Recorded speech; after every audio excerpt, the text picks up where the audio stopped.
राधा स्वामी, राधा स्वामी दयाल की दया, राधा स्वामी सहाय, राधा स्वामी। आप सुन रहे हैं परम संत ताराचंद महाराज जी का 15 दिसंबर 2005 का सत्संग।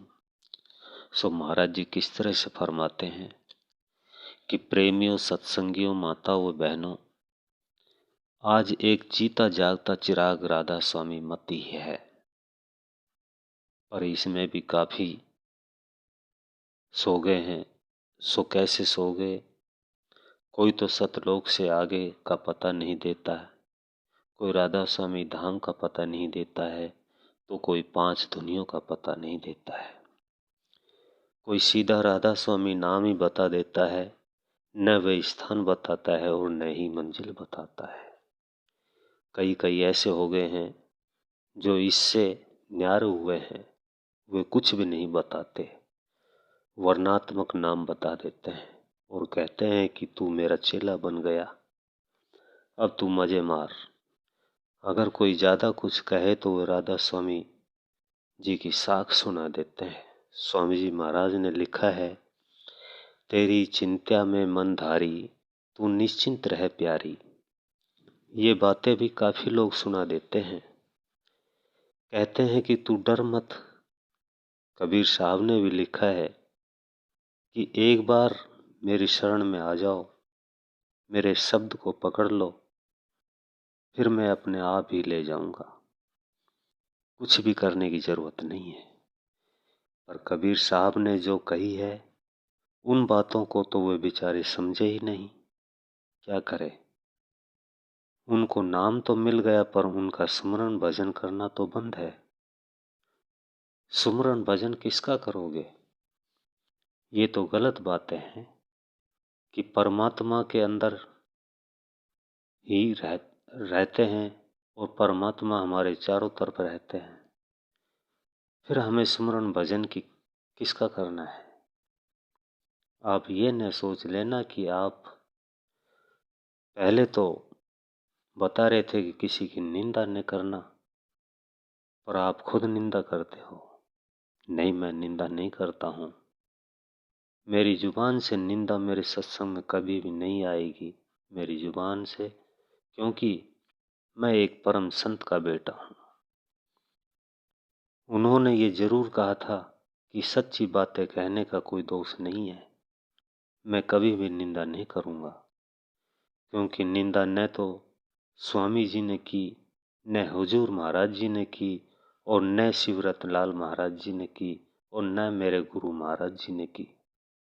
फिर मैं क्यों करूंगा? निंदा तो वही करते हैं जिनको आदत पड़ जाती है। मैं कह रहा था कि नाम के बारे में कह देते हैं कि मैं आकर ले जाऊंगा। मैंने कबीर साहब की वाणी को सुनी थी। उनका अनुराग सागर था या बोध सागर, इसमें कबीर और काल महाराज की बातें हुई, वे दी गई है। काल महाराज उनको कहता है कि मैं छोड़ूंगा नहीं, सभी को ले जाऊंगा। कबीर साहब ने कहा नहीं। वे कहते हैं कि कबीर साहब ने उनकी जीभ पकड़ ली और दांत तोड़ दिए। काल महाराज की बहुत बेइज्जती की। उसने कह दिया कि तेरे जीवों को तो हाथ नहीं लगाऊंगा, और जो तेरी लाइन को नहीं पकड़ते, तेरे शब्द को नहीं पकड़ते, तो उनको, कबीर साहब ने कहा, उनको वो तेरे हैं। काल महाराज ने कहा कि फिर तो मैं उनको तो छोड़ूंगा नहीं।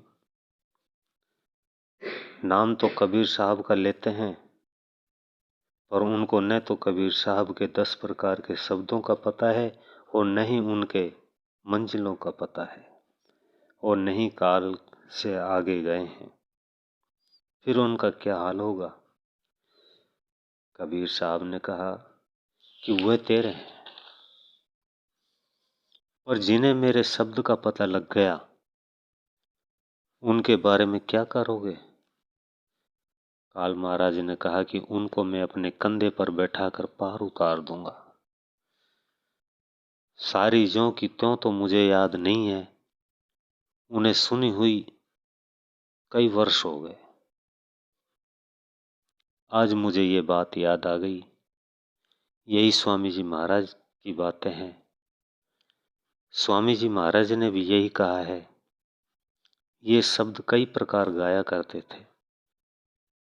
राधा स्वामी वाले कह देते हैं कि तुम हमारी शरण में आ जाओ, सब तिर जाओगे। शरण में आने वाला तिर जाएगा, पर नाम लेने वाला नहीं तिरेगा। सोचो, ये मत सोचना कि नाम लेना बुरा है। नाम लोगे तभी तो शरण में जाओगे। पर शरण में आने की बात ही एक और है। शरण में तो मीराबाई गई थी, वो रैदास की शरण में गई थी। उसने जाति पाति का ख्याल नहीं किया। शरण में तो सहजोबाई गई थी, उसने सारे ही विचार छोड़ दिए। उनका भाई ही उनका गुरु था। शरण में तो हजूर महाराज गए थे। सारे हिंदुस्तान के पोस्ट मास्टर जनरल थे, फिर भी उन्होंने कोई ख्याल नहीं किया। आपने उनकी ये बातें सुनी होगी। जब वे आगरा में कुएं पर पानी पिलाने के लिए गए थे तो उनको कुएं वालों ने 3 थप्पड़ मारे और उनका घड़ा फोड़ दिया। ये बातें मेरे साथ भी बीतती थी। मुझे भी गांव वालों ने पानी नहीं भरने दिया और उन्होंने मेरा पानी भरना बंद कर दिया। उन्होंने कह दिया था कि तेरे पास तो हरिजन बैठते हैं और तू हरिजनों को ही साथ रखता है। मंदिर में घड़ा भरा था, मेरा वो घड़ा फोड़ दिया। मैं तो अपने घर पर ही बैठ गया और अपनी कुटिया में ही रहा। 8 दिन के बाद इष्ट देव ने कहा कि घबरा मत, तेरा सारा ही काम बन जाएगा। उनके बाद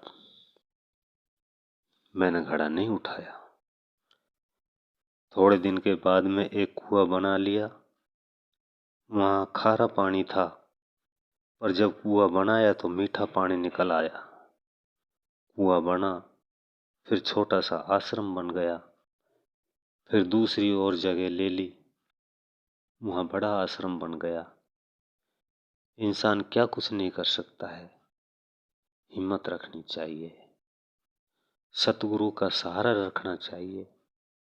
जो सतगुरु का सहारा छोड़ देता है वह जीव गिर जाता है, चाहे उसमें कितना ही बल हो।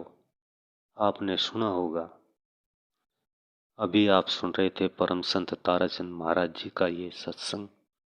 इससे आगे सुनने के लिए वीडियो को लाइक करें, चैनल को सब्सक्राइब करें। सबको राधा स्वामी जी।